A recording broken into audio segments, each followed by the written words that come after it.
Welcome back to the channel. It's been a while. I thought I'd do a bit of an informal video just to kind of give you guys an update on the Polo and just kind of tell you what's new, why I've been so absent, and yeah, got a cat trying to disturb me as well. This is the fat one that I don't like that much. Hello Fatty, how you doing? So yeah, bit of a recap. The Polo was in a crash. It got hit on the wing just here and basically damaged the original wheel, pushed the wing in, bumper was absolutely screwed, everything kind of shoved forward, but luckily it was like a 2-week turnaround. I got the car back, so that was good. Did put a dampener on things, and the reason I've been so kind of absent is, well, this place. So I live in an old pub that we've been renovating, and there's a bit of a time crunch to get it done so it can be rented out, and that'll basically be my next job, my next source of income, which hopefully will fund more cool things like the Polo. But yeah, car's all good. We've just hit 71,000 miles, so it's, you know, getting up there. But obviously, you know me, I keep on top of my maintenance, so pretty confident in the car lasting. Most obvious things. There's been quite a few updates, to be fair, guys. So I'm gonna talk you through step by step. So I'm just gonna turn you around. First thing, Japan Racing SL01s. They are the forged lightweight wheels. They're about 8.5 kg per corner. So you save, I think, somewhere in the realms of 4 kg per wheel. So obviously that's a decent weight saving on the car. When I got it corner balanced, I weighed in at 1303. That was with half a tank. Since then, obviously got the wheels on. I've also got some lovely bucket seats in there, which you can't see through my incredibly legal window tints, from Mirco.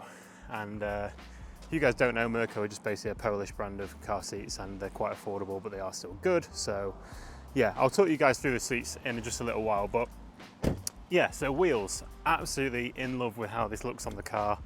I think they absolutely bring everything together. I know I kind of went on about not liking dark wheels, but these matte gunmetal grey ones, unreal. I think they look so good. Yeah, very happy with them. That's probably one of my favourite things that I've done. The other thing that you can't see right now, I did H&R anti-roll bars. So I was actually going to film that originally, and then it kind of just ended up being quite a faff to film because I had to drop the subframe and all that stuff. So I'll try and get a shot of that for you now, guys. I think we're going to probably struggle just with clearances and stuff, but you can see the rear one there. Obviously the Polo's a torsion beam setup, so it's more of a reinforcement than anything. And you're definitely going to struggle to see the ones on the front, but we'll try nevertheless. You can just see it there. So yeah, I should probably talk you through whether these have made a difference, whether it's worth you guys actually investing in this stuff. Anti-roll bars, one of those things where if you just kind of drive in semi-normal, maybe a bit spirited, you're not really going to notice that much of a difference. When I have pushed the car, I've noticed it be a little bit more, how do I describe it? Rotationally, if that makes sense. That's not a good way of putting it, but it just feels a bit more agile and a bit more planted. But really, unless you're going on track, which I'm not, to be fair, I'm just a B-road basher, probably not worth getting. Also, if you did just want to do the rear, like the torsion beam, you're probably best going with a company like Hard Race, because they actually offer that separately, whereas the H&R kit, you have to buy both in order to get the rear one. Although the H&R is actually thicker than any other on the market, so it's a trade-off thing, to be honest. I have run into quite a few issues with the front anti-roll bar. So because I've got the caster adjusted on the Polo, it's obviously a little bit further forward than normal. And with the height of it, I've run into issues with the anti-roll bar clearing the drive shaft, so that's something else to look into. There's quite a few little things like that. The exhaust running over the back of the torsion beam, the way that the H&R roll bar actually mounts, there's a bracket that actually catches the exhaust if you're too low, so I have had to raise the car up. So, you know, it's not always plug and play with these things. Is it worth getting their roll bars? Maybe not, to be fair. I think there's better options at lower prices, so I don't know. I'll let you guys decide on that one. I absolutely love this car. I think it looks absolutely great. So let's talk through the inside a bit more. Mentioned the bucket seats before.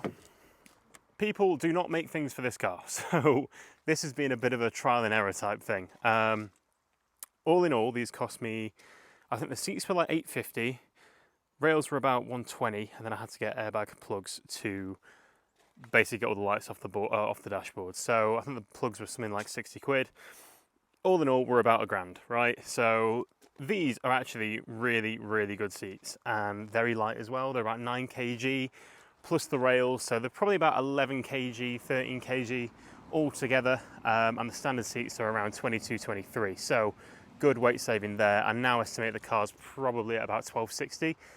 So for a pan roof 5-door DSG car, that's really light, like really, really light. Altogether, weight saving, the car does feel a bit quicker. It's starting to feel more like a performance car, so that's kind of what I was aiming for. Yeah, so if you guys do want to do this on your Polo, just so you know, these are the Sparco FIA universal mounts. They don't straight fit. You have to elongate the holes underneath. That's why I put washers on, just to kind of distribute the load a little bit more evenly. Obviously, you need to reroute your standard belt through this hole here. And then airbag plugs. So under here, you've got a plug that connects the original airbag on the seat.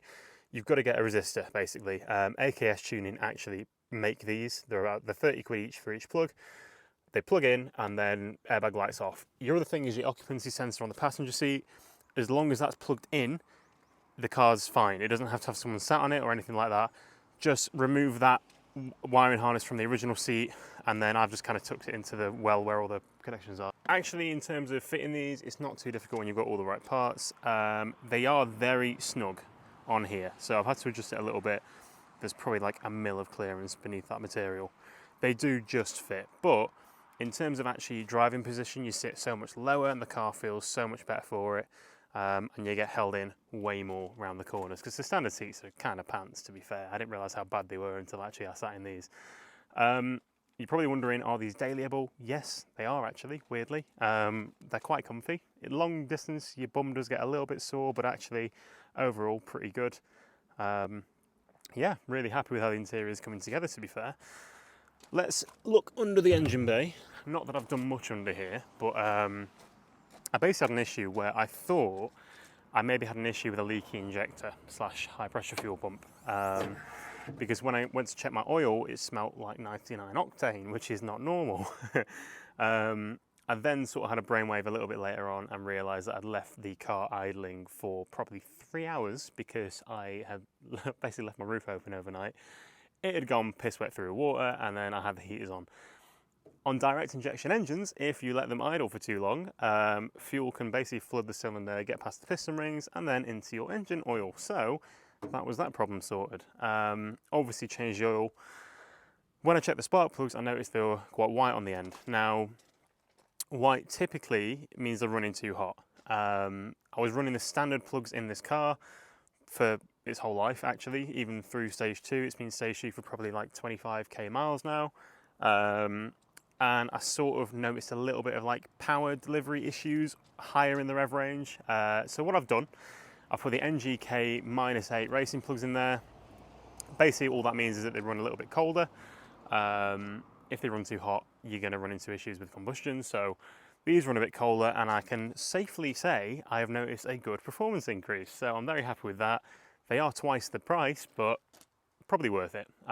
You do have to change them a little bit more often, unfortunately, but it's a good trade-off. I think on tuned cars, a general rule of thumb, which I didn't know, if you've gone up 100 brake horsepower, you should probably go down a step in how cold the plugs run, if that makes sense. So standard plugs on a standard car or stage 1, fine. Stage 2, probably drop down a temperature range on your plug. Stage 3, go down another one as well. That's pretty much it, I think. What is the plan for the Polo then? So, mentioned it's getting up there on mileage, so it's probably going to have a few maintenance things come up soon. Probably going to have to do the water pump at some point, and I would like a catch can. So I've been looking into that.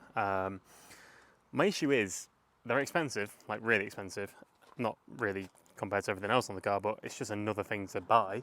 Probably have to wait a little bit, and I drive the car all year round. So what I'm gonna have to think about is, I think when it's freezing or below freezing outside, you can run into issues with the catch can because parts of it can freeze or something like that and it creates issues. I don't know. I don't know too much about them, but I need to definitely look into that. Obviously, I want to do a big turbo, but I think before that, I probably need to do an LSD. So these are things I'm not going to do myself, and they're very expensive, so I'll be waiting a little while. My plan really now is kind of just get through this winter, get this place rented out, and definitely get a track day in next year, beginning of next year if I can. I don't think I'll be able to do one this year, but yes, I thought I'd just let you guys know that I'm not actually dead, and I do still want to make YouTube videos. I've just not had the time. So yeah, little update for you guys, and hopefully I can make some more content soon on the car. And like I say, when I get a little bit more money in the bank, we can do some more cool car things, and I'll get to filming that for you. But yeah, I'll just do a little walk around of the car so you can kind of see how it's looking. On a bit of a slant here, so the back's not exactly as high as it would normally, sorry, as low as it would normally be. Oh, maybe we'll show the back of the seats actually. So they look pretty cool in there. Very sort of club sport spec.